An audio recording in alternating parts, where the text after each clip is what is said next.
Have you ever wondered why our politicians keep on defending illegal foreigners in our country and ignoring the cries of their fellow South Africans or citizens? The reasons are much deeper and darker than you think, so I will be breaking everything down for everyone to understand. Also expose how our politicians benefit from keeping illegal foreigners in our country. So join me as I go deep down this rabbit hole. Grab your popcorn and let's investigate this mess. Many people do not see this angle of the conversation when we say illegal foreigners must leave. Our politicians benefit a lot from these illegal foreigners by treating them like slaves. What do I mean by saying this? I will explain. Many of our politicians own businesses. When they are hiring, they mostly hire illegal foreigners because they pay them less. Let's say a business hires a South African and that South African is supposed to be paid 5,000 rands. They would rather pay an illegal foreigner 2,500 or less so that they can get extra profits from their businesses by ripping off their own workers, because they know South Africans will never accept their exploitative little payments. Only illegal foreigners can accept a small salary that demands a lot of work, because they know that when they send that money back home, it's a lot for them. For South Africans, it's extremely little. For politicians, this makes sense a lot. Let's say you own franchises of shops and hire more than 500 workers, and you hire illegal foreigners and pay them 50% or less compared to the South Africans. They make a lot of profit. Many businesses here in South Africa hire a lot of illegal foreigners.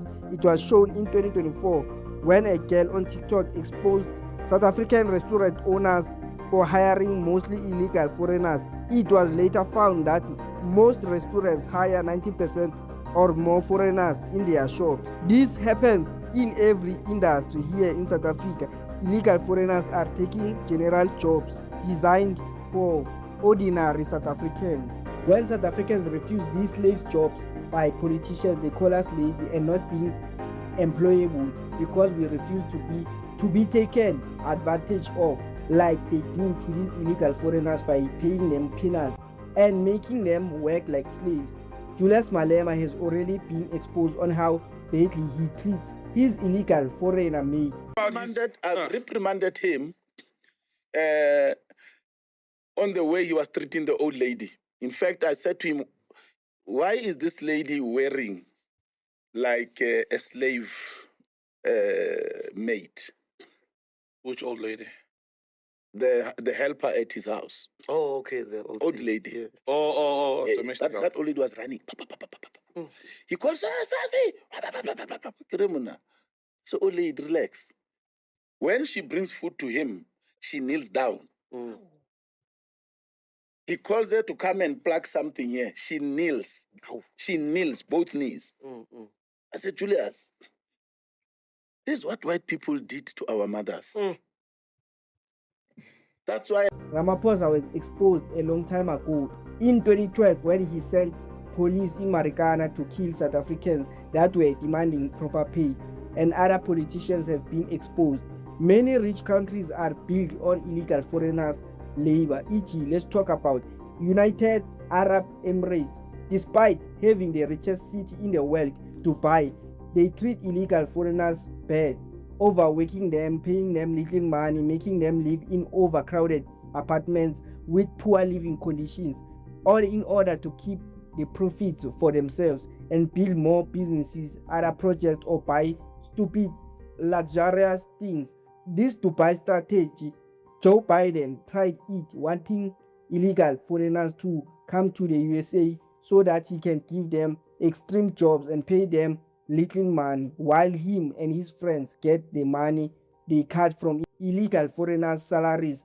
Kamala Harris also wanted to implement the same strategy, but Donald Trump said no. My citizens first should get jobs when he won the presidency role, destroying all Kamala Harris' plans. Our politicians also want to do the Dubai strategy of abusing illegal foreigners. Hiring illegal foreigners is very cost effective for our politicians who have businesses and tenders. They gain a lot. E.g., most of these politicians overwork, underpay, and mistreat illegal foreigners at work because they know illegal foreigners have no rights in South Africa.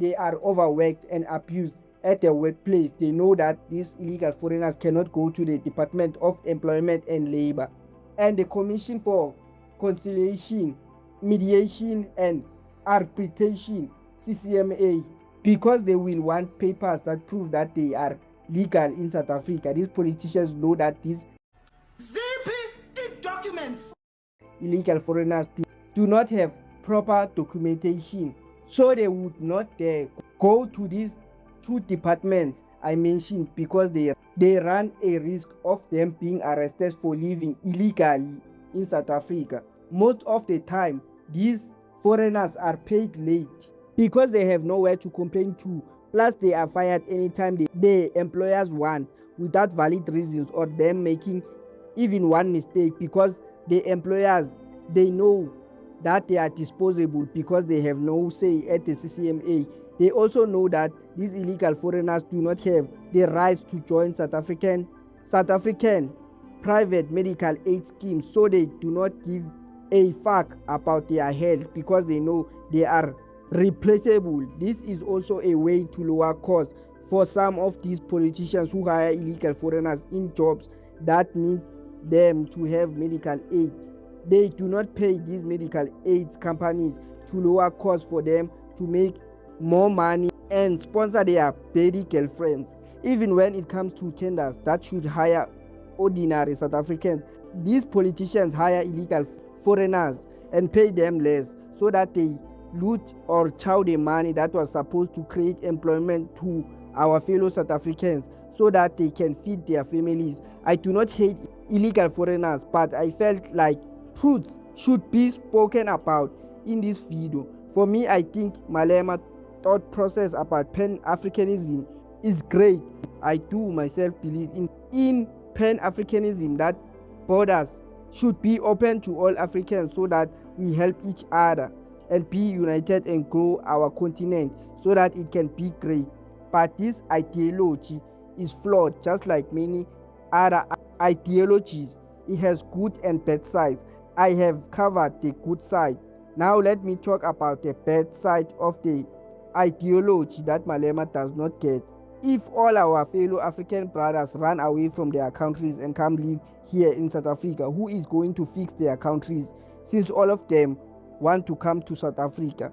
For me, I believe that our governments should communicate with each other. If another African country needs help, they should say, and us, South Africa and other African countries, can see how we can help. If it means we send money, we send that money. Simple.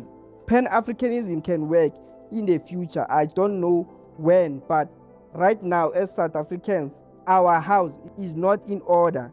Imagine us allowing visitors to come while we have many problems like high unemployment, shaky school systems, failing healthcare, and more. I will make an example. This is like knowing you and your wife have problems in your house, but keep inviting people to come live with you guys, knowing very well that you guys are adding more problems to the ones you already have in your lives, effectively killing yourselves more and more, debts piling up more. It should never happen under no circumstances that a political leader of South Africa takes the sides of non-South Africans. For what good reason? How can you, as the father of your children, side with an outsider over your own children? Not unless we are saying those are not your children. You know something that we don't. Maybe you know that the children are not yours.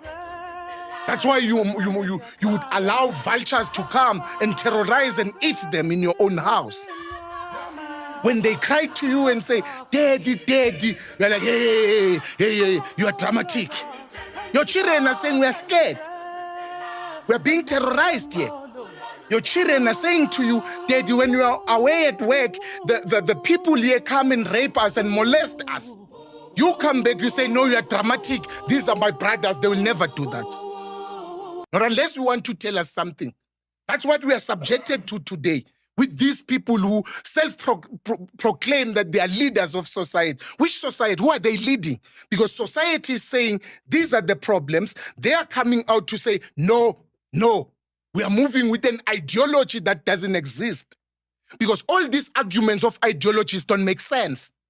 As long as we are bringing this ideology that we are telling us about, but doesn't speak to me, then that ideology is foreign to me. South Africans are saying we are unemployed. South Africans are saying there's high crime. South Africans are complaining with a lot of things. You are telling them about Pan-Africanism. They must eat Pan-Africanism. They must eat ideology. Because once the ideology is senseless. Because we talk about it all the time. The one thing about the South African youth is not just that they are unemployed. A lot of them are unemployable. They don't have the skill that is required. It bugs me how long it takes for